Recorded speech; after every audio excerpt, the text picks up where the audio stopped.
예수님께서 어느 날 제자들에게 비유로 말씀하셨습니다. 그런데 그 비유가 무슨 뜻인지 도무지 이해하기 어려운 난해한 내용이었습니다.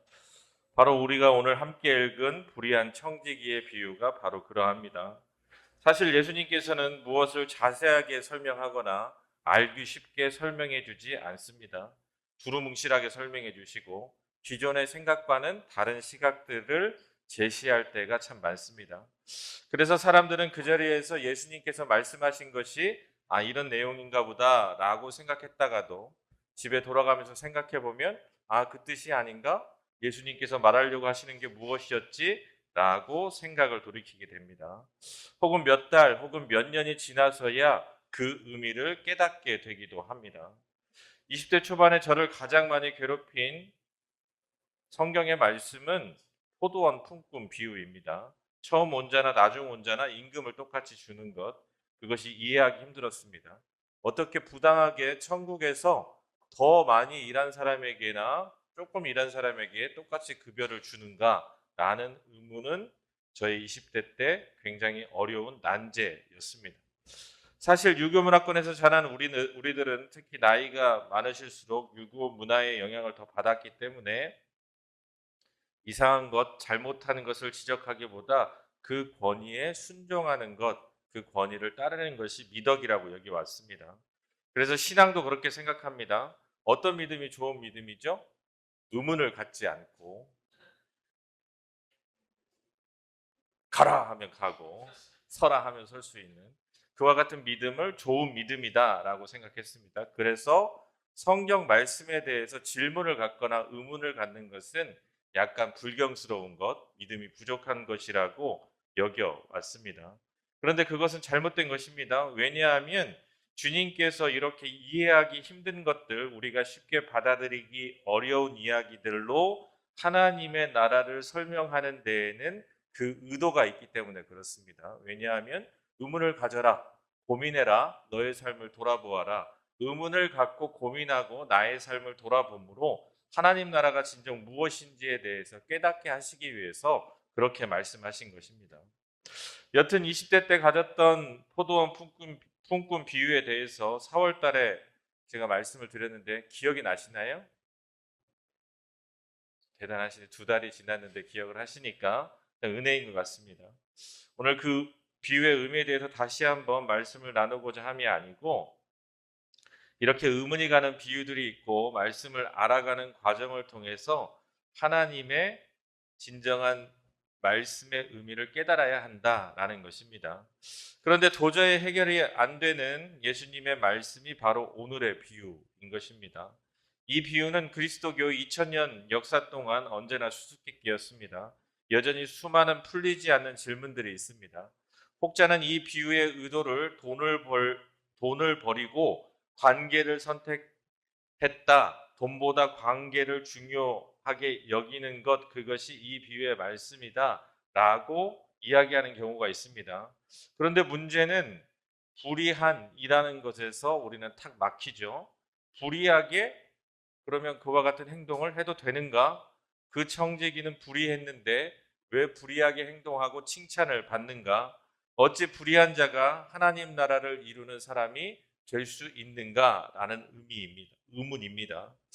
주님이 말씀하셨으니 분명 중요한 의미는 내포하고 있기는 할 것 같지만 이해하기도 어렵고 불의한 자가 불의한 행동으로 칭찬을 받으니 우리에게 거북하게 다가옵니다. 그래서 이 비유의 말씀은 대부분 그냥 잘 읽지 않고 무슨 의미인지 생각하지 않고 넘어가는 경향이 있습니다. 그런데 사실 예수님의 하나님의 나라는 많은 사람들에게 거부감으로 다가오는 것이 당연합니다. 왜냐하면 우리가 살아가고 있는 사회는 하나님 나라의 법칙대로 그 원리대로 움직이고 있지 않기 때문에 하나님 나라의 법칙은 우리가 살아가는 사회의 근본적인 원리와 반하는 경우가 많습니다. 그러니 거북하게 느껴질 때가 많은 것이 당연합니다. 하나님 나라의 법칙을 따를 경우 자신들이 가지고 있는 기득권을 내려놓아야 하고 그러니 거북하게 느끼는 것이 당연한 것입니다. 출애굽한 이스라엘 백성들도 그랬습니다. 7가지 재앙으로 홍수를 가르는 기적으로 홍해를 가르는 기적으로 이스라엘 백성들이 당대에 가장 강력했던 애굽을 무너뜨리고 이스라엘 백성을 하나님의 나라 가나안 땅으로 이끄셨습니다. 그런데도 이스라엘 백성들은 하나님 나라의 인도하심에 하나님 나라의 법칙에 적응하지 못했습니다. 왜냐하면 그들은 애굽에서 살아왔던 사람들이었기 때문에 생소한 하나님 나라의 법칙과 원리가 오히려 그들에게 거북하게 다가왔던 것입니다. 여러분들은 어떻습니까? 하나님 나라의 백성으로 살고 계십니까? 아니면 세상 나라의 백성으로 살아가고 있습니까? 세상 나라의 백성으로 살아간다면 하나님 나라에 대한 이야기가 거북스럽게 나에게 다가올 수 있다라는 것입니다. 예전에 사역하던 교회에서 성경 공부를 인도했는데 초대교회 모습에 대한 내용의 공부를 하고 있었습니다. 초대교회를 보면 자신의 모든 소유를 나누는 것에 대해서 이야기를 하다가 한 목사님이 쓴 칼럼을 소개했습니다. 서울대에서 철학을 공부하고 장신대 신대원을 졸업하고 독일에서 철학 박사가 되어 철학과 윤리학 교수, 그러니까 목사 교회도 하시면서 철학과 교수까지 하시는 분인데 그분이 쓴 안락사에 관련된 내용입니다. 안락사에는 두 가지가 있죠. 적극적인 안락사와 소극적인 안락사가 있습니다. 소극적인 안락사는 더 이상 연명 치료를 하지 않는 것이 소극적인 안락사고, 적극적인 안락사는 살 가망이 없는 사람의 존엄을 지키기 위해서 너무나 고통스러운 그 과정들을 생략하게 하기 위해서 약물을 투여해서 생을 빨리 마감하게 하는 것입니다. 지금 유럽에서 몇 나라는 허용되고 있습니다. 그러면 기독교 공동체에서 안락사는 어떻게 봐야 할까요? 하나님이 주신 생명이니 포기해서는 안 될까요? 아니면 인위적인 행위로 생명을 연장하는 것 또한 하나님의 순리를 거스르는 것이니 연명 치료를 하면 안 되는 걸까요? 그렇게 이야기를 하면 모든 치료를 하면 안 되는 거예요. 다 순리에 맡겨야지. 왜 병원에도 가고 왜 고칩니까? 그런데 이 교수님은 다른 시각으로 접근합니다. 암 말기 환자와 같이 고통이 극심한 상황 가운데서 안락사를 요구하는 사람들이 종종 있는데 그 사람들이 요구하는 것은 고통을 끝내고 인간다운 죽음을 원해서라기보다 대부분 치료비가 부담돼서 의미 없는 것에 돈을 쓰면 가족들이 고통받기 때문에 빨리 죽기를 바란다라는 거예요. 더 이상 치료를 하지 않기를 바란다라는 것입니다. 만약 돈만 있으면 어떻습니까? 그러면 어떻게든 조금이라도 희망을 가지고 단 1%의 가능성이 있더라도 살기 위해서 노력할 것인데 중요한 것은 돈이 없기 때문에 안락사를 선택하려고 하는 사람들이 대부분이다라는 내용입니다. 많이 공감이 됐습니다. 그러니 기독교 공동체에서 이와 같은 처지에 있는 사람들이 치료비 걱정으로 죽음을 택하는 사람이 없도록 돕는 것 또한 교회의 역할이다라고 이야기를 하셨어요. 그래서 우리가 한번 생각해 보자라고 이 칼럼의 내용을 던졌습니다. 그랬더니 어떤 반응이 있었을까요? 한 남자 집사님이 약간 경향된 어조로 그건 개인이 해결해야 될 문제지 왜 교회가 그렇게까지 책임을 지냐? 그러면 교회가 어디까지 성도들의 삶에 도움을 주고 관심을 가져야 되냐라는 이야기를 하셨습니다. 여러분들은 어떻게 생각하십니까? 교회가 어디까지 서로를 도와야 될까요? 성경에 나오는 초대교회의 나눔은 그저 성경 말씀에나 있는 이상적인 세상, 우리가 현실에서 이룰 수 없는 것일까요? 아니면 우리가 이루어가야 할 하나님의 나라의 모습일까요? 사실 이와 같은 이야기를 하면 대부분의 사람들이 거북하게 받아들입니다. 거북스러운 하나님의 나라를 극복하고 받아들이는 것이 교회를 부흥케 한다라는 것을 우리는 기억해야 됩니다. 한국에 기독교가 처음 들어왔을 때 유교 사회에 있던 이 땅에 남아있는 신분의 격차, 남녀의 격차를 기독교는 거북스러움을 감수하면서까지도 변화시켰습니다. 백정도 공부시키고 여성도 공부시켰습니다. 조선시대에는 있을 수 없는 일이었습니다. 조선시대를 살아가는 사람들 모두에게 거북스러운 행동이었습니다. 그들에게는 이처럼 신분제도를 혼란케 하는 일은 거북스러운 일이었습니다. 노비가 영특하자 주인이 그 노비를 신학 공부를 시킵니다. 신학교를 졸업하자 노비의 주인이 그 목사를 청빙합니다. 그리고 자신은 장로가 되어서 그 목사를 섬기며 교회를 세워간 일이 있습니다. 그 시대 그 사회에 얼마나 거북스러운 일입니까? 그런데 이 일이 벌어진 곳이 혹시 어딘지 아세요? 네, 김제에 있는 금산교회가 그렇게 세워진 교회예요.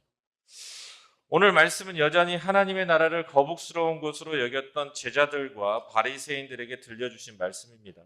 바리새인들은 물론이고, 왜냐하면 예수님께서 바리새인들의 특권을 자주 비판하셨기 때문입니다. 제자들 또한 하나님의 나라를 거북스럽게 여겼습니다.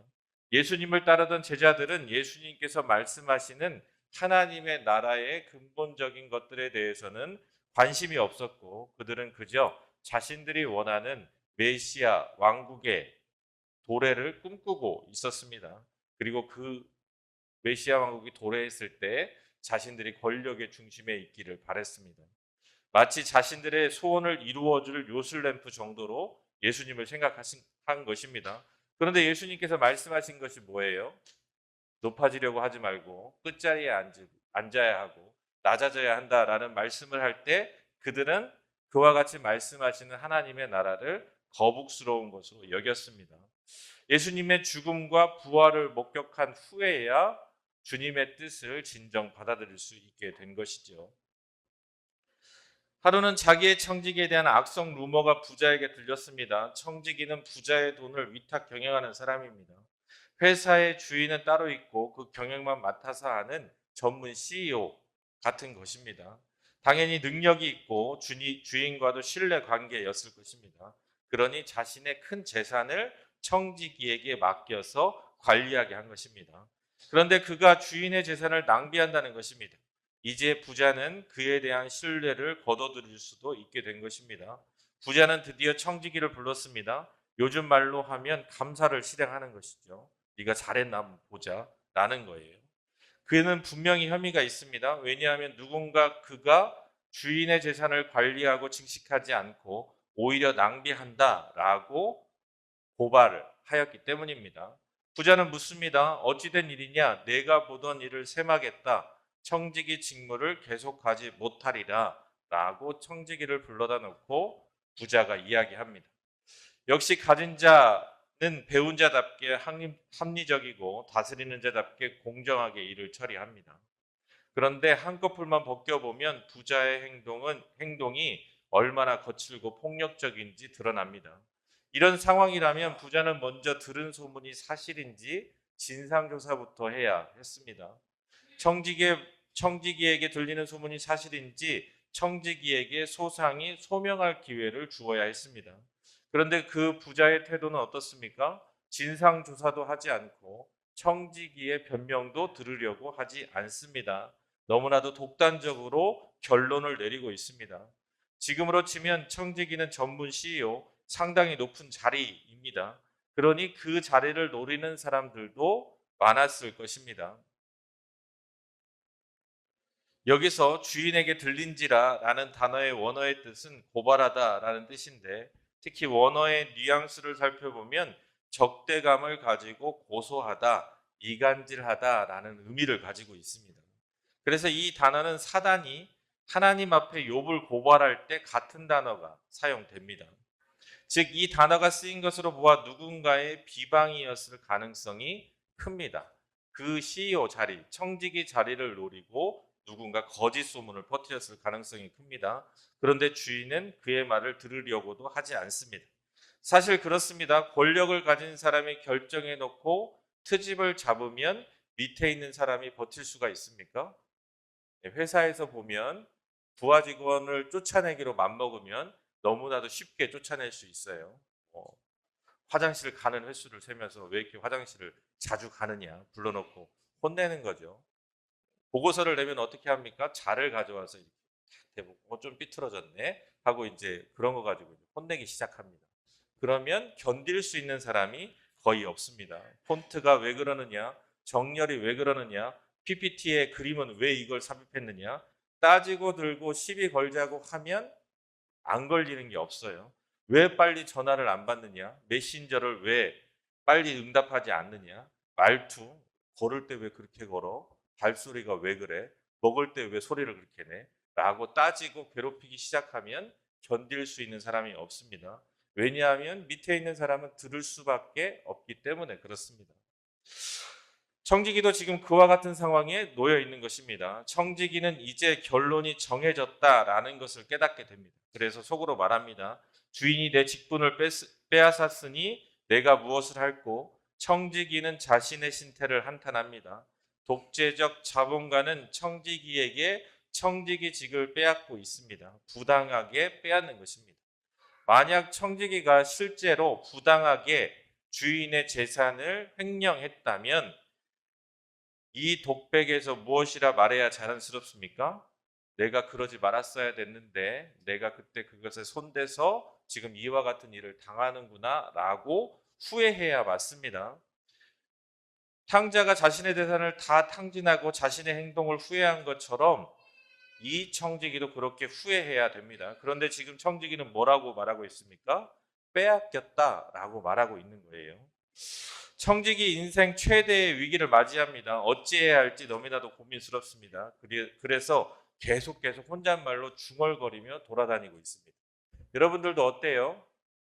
해결되지 않는 문제가 나에게 다가오면 잠도 안 오고 혼자 계속 그 문제 생각하면서 어떻게 해야 되지 고민하잖아요. 지금 청지기가 그러고 있는 거예요.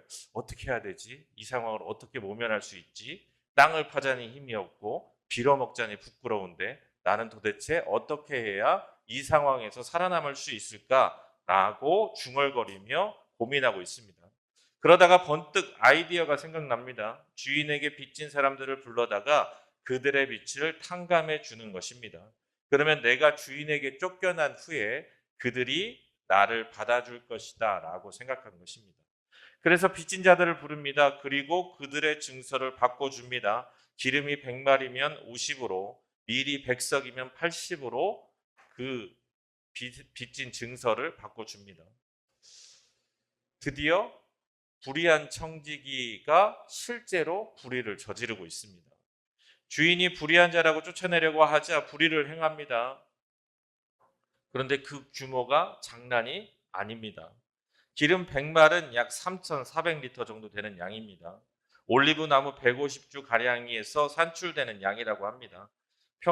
평균적으로 당시 일용직 노동자 임금 3년치 정도 된다고 합니다. 노동자의 임금을 적게 잡아 10만 원이라고 하면 약 1억 정도 되는 부채입니다. 그의 반인이 얼마를 깎아준 것입니까? 5천만 원이나 깎아준 거예요. 밀 100말은 약 12만 평에서 생산되는 밀의 양입니다. 어마어마한 규모죠. 노동자 임금의 8년치에 속한다고 합니다. 그러니 아까 같이 계산해 보면 약 8억 원이고 그의 20%를 깎아주었으니 약 1억 2천만 원을 깎아준 것입니다. 그런데 성경에서 이 둘만 나오지 부자가 더 많은 사람들에게 돈을 빌려주었을 것이고 빚진 자들을 다 불러다가 그렇게 증서를 바꿨으면 그 금액은 어마어마한 금액이었을 것입니다. 좀도둑 정도였는데 지금 이제 완전히 경제사범이 돼버린 것이죠. 크게 한탕한 거예요. 주인은 폭력적으로 청지기를 잘랐고 청지기는 교활함으로 자신의 안위를 차리고 있는 것입니다. 이렇게 큰 규모의 장부를 조작했으니 없는 죄도 만들어낼 수 있었는데 어떻게 되겠습니까? 당연히 주인에게 걸릴 수밖에 없습니다. 네가 한 일을 셈하여 보자 라고 해고를 정해놓고 다가왔던 주인이 자르려고 한 놈, 잘 걸렸다. 너는 이제 죽었어. 너의 죗값을 치르게 하고 장부를 원래대로 돌려놓아야지 하는 것이 아니라 오히려 장부를 조작한 청지기를 칭찬하죠. 참 희한한 일입니다. 회계와 감사를 다루는 보통의 비유들은 막판에 주인이 와서 정확하게 계산한 후에 잘못한 사람에게는 벌을 주고 잘한 사람에게는 상을 주는 것이 일반적인 마무리입니다. 달란트 비유가 그렇고 용서할 줄 모르는 종의 비유가 그렇습니다. 그런데 이렇게 악랄하게 큰 피해를 주는 경제사범에게 주인은 처벌을 가하지 않고 칭찬을 합니다. 자신이 큰 피해를 입었고 권력을 가지고 있음에도 복수하지 않고 반대로 칭찬하고 있는 것입니다. 그런데 칭찬의 내용이 더 놀랍습니다. 교활하게 행동했는데 지혜롭게 행동했다고 칭찬하고 있는 것입니다. 교활함이 어찌 지혜로움이 됩니까? 하나님의 나라는 이런 교활한 자들을 악인이다라고 칭찬할 수 있는 나라입니까? 이 비유를 풀려면 먼저 주인과 청지기, 빚진 자의 관계를 살펴보아야 합니다. 여기서 빚을 진 사람들은 소작농들입니다. 주인에게 땅을 빌려 농사를 짓는 사람들입니다. 그들은 부자의 땅을 빌려 농사를 짓고 소작료를 냅니다. 그 사이에 소작농들에게 돈을 받아내는 사람들이 바로 청지기입니다. 위탁 경영인 청지기는 부자의 재산을 불리기 위해 소작료를 많이 받아내면 많이 받아낼수록 능력이 있는 사람이었습니다. 그리고 그 소작료를 다 지불하지 못한 사람들에게 고리로 다시 땅을 빌려주어 부자의 재산을 기하급수적으로 증식시킵니다. 그래서 청지기는 똑똑하고 영악하고 교묘하고 교활한 사람들이 청지기직을 맡을 수 있었습니다. 그래야 노동자들을 착취하고 지배할 수 있기 때문에 그렇습니다. 청지기는 지금껏 충분히 교활하고 교묘하고 영리하게 노동자들의 약점을 파고들어 그들의 재산을 착취하고 부자의 재산을 성실하게 불린 인물이었습니다. 그런데 이번에는 청지기의 교활함이 노동자들이 아닌 그들을 착취해 부를 이룬 부자에게 향한 것입니다.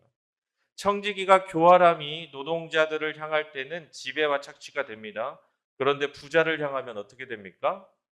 빚진 자들의 빚이 탕감되고 부자에게 억눌렸던 자들이 해방되게 되는 것입니다. 그런데 여기서 더 큰 문제는 성경에서 토지를 한 사람이 많이 소유하는 것도 동족에게 고리로 이자를 받고 돈을 빌려주는 것도 금하고 있다는 것입니다. 그러면 유대 사회에 이것이 어떻게 가능했을까요? 부자라고 하면 유대 사회에 어떤 사람들이죠? 네, 엘리트 계층, 율법을 중시하는 바리새인들, 사도계인들, 종교 지도자들이었어요. 그런데 그들이 지금 율법을 어기고 있습니까? 어기면 안 되는데 이들의 지위를 유지하려면 율법을 철저히 지켜야 되는데 이들은 어떻게 이와 같이 토지를 긁어모으고 고리로 사람들에게 돈을 빌려주는 일을 했을까요? 그것은 계약서를 작성할 때 높은 이자를 원금에 포함시켜서 빌린 돈을 조작했기 때문에 그렇습니다.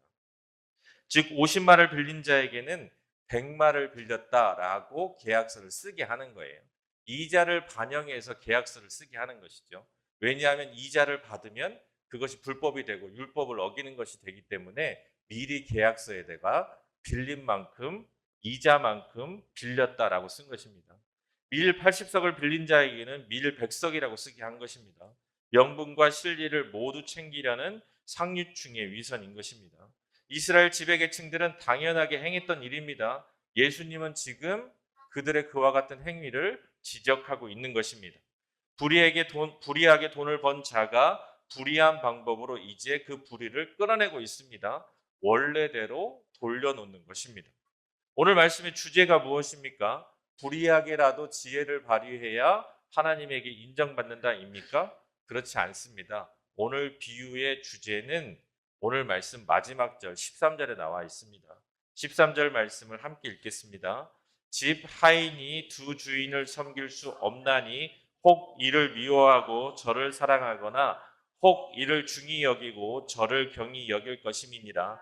너희는 하나님과 재물을 겸하여 섬길 수 없느니라. 아멘. 이 비유를 하신 이유는 이 말씀을 하시기 위해서 하신 것입니다. 재물에 관한 이야기입니다. 두 주인을 섬겨서는 안 된다라는 것입니다. 앞에서 말씀드렸지만 성경에서 토지를 팔지 못하게 했습니다. 레위기 25장 23절 말씀입니다. 토지를 영구히 팔지 말 것은 토지는 다 내 것임이라. 너희는 거류민이요 동거하는 자로서 나와 함께 있느니라 라고 율법에 기록되어 있습니다. 혹 토지를 잃게 되더라도 다시 되돌릴 수 있도록 희년 제도를 만드셨습니다. 50년이 되면 토지를 원주인에게 돌려주어야 하는 것이 율법입니다. 레위기 20장 10절 말씀입니다. 너희는 50년째 해를 거룩하게 하여 그 땅에 있는 모든 주민을 위하여 자유를 공포하라. 이 해는 너희에게 희년이니 너희는 각각 자기의 소유지로 돌아가며 각각 자기의 가족에게로 돌아갈지며 라고 기록되어 있습니다. 만약 성경의 법칙이 제대로 지켜졌다면 오늘의 이와 같은 비유의 일들이 일어날 수 있었을까요? 불가능한 일인 것이죠. 성경에 나오는 그와 같은 부자도 있을 수가 없습니다. 출애굽기 22장 25절 말씀입니다. 내가 만일 너희와 함께 한 내 백성 중에서 가난한 자에게 돈을 구워 주면 너는 그에게 채권자 같이 하지 말며 이자를 받지 말 것이며 라고 말씀하고 있습니다. 이자를 받지 못하게 성경에 명확히 기록되어 있습니다. 이것을 바로 잡기에 그가 지혜로운 자가 되는 것입니다. 이제 돈을 섬기는 것이 아니라 이웃 사랑을 실천하니 그의 지혜를 칭찬하고 있는 것입니다. 오늘 본문 말씀 다음 구절인 14절 말씀을 보면 더 명확해집니다. 바리새인들은 돈을 좋아하는 자들이라 이 모든 것을 듣고 비웃거늘이라고 기록하고 있습니다. 바리새인들이 예수님의 비유를 듣고 비웃습니다. 왜 비웃을까요? 우리에게 상식적인 것인데 지금 이상한 소리를 누가 하고 있으니까 그 이야기를 듣고 비웃는 것입니다. 그 시대의 청지기들의 이중장부는 일상적인 일이었고 당연한 일이었습니다. 또한 바리새인과 사두개인들은 돈을 좋아하는 것을 자랑으로 여겼습니다. 왜냐하면 돈을 많이 가지면 하나님께 그만큼 축복을 많이 받았다라고 사람들에게 인정받고 스스로 여겼기 때문에 그렇습니다. 그리고 이어지는 부자와 거지 나사로의 이야기가 이 말씀 뒤에 이어집니다. 부자의 악행이 기록되어 있지 않습니다. 그런데 부자는 지옥에, 거지 나사로는 천국에 갑니다. 그 이유가 무엇입니까? 부자가 자신을 위해서만 돈을 사용했지 거지 나사로를 돕지 않았기 때문이다 라고 나와 있습니다. 누가복음은 특히 가난한 자들, 소외된 자들에 대한 관심과 그들에 대한 구제를 강조합니다. 부자가 된 것 자체가 잘못된 것이라고 여기지는 않지만 자신들만을 위해서 그 부를 쓰는 것은 하나님에 대한 불신앙이고 재물에 대한 집착은 우상 숭배임을 명확히 이야기하고 있습니다. 가난한 자를 돌봐야 되고 하나님의 뜻을 위해서 그 재물을 사용해야 함을 분명히 이야기하고 있습니다. 세상의 부자들을 향한 예수님의 도전이 여기에 있습니다. 돈만 좋아하는 우리네 속물들을 향한 예수님의 간곡한 부름도 여기에 있습니다. 부자는 막대한 자본과 고금리, 채무 관계로서 사람들을 지배하고 착취하며 자신의 부를 축적하려 합니다. 자본주의나 물신주의는 늘 그러했습니다. 사람보다 돈을 훨씬 더 귀하게 여겼습니다. 사람이 어떻게 되든 돈만 모으면 되는 세상 속에 우리는 살아가고 있습니다. 그리고 우리의 마음속 한 자락에 그와 같은 세상의 원리가 지배하고 있습니다. 그래서 그 원리를 깨트리려고 하면 거북스럽게 우리에게 다가오는 것입니다. 청지기의 불의는 불의를 바로잡기 위한 아름다운 배반이었습니다. 지금 우리는 사람을 돈보다 귀하게 여기며 살아가고 있지는 않습니까? 하나님의 나라를 위해서 나의 것을 얼마나 사용할 수 있습니까? 내 것을 얼마나 포기하며 살아갈 수 있습니까?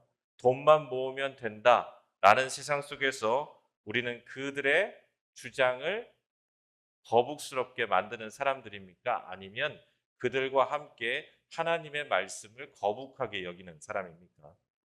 하나님께서 부여해 주신 인격적인 존재로서의 인간의 삶을 함께 지켜나가며 서로를 존귀히 여기며 하늘의 복을 누리는 저와 여러분 될 수 있기를 주님의 이름으로 소망합니다.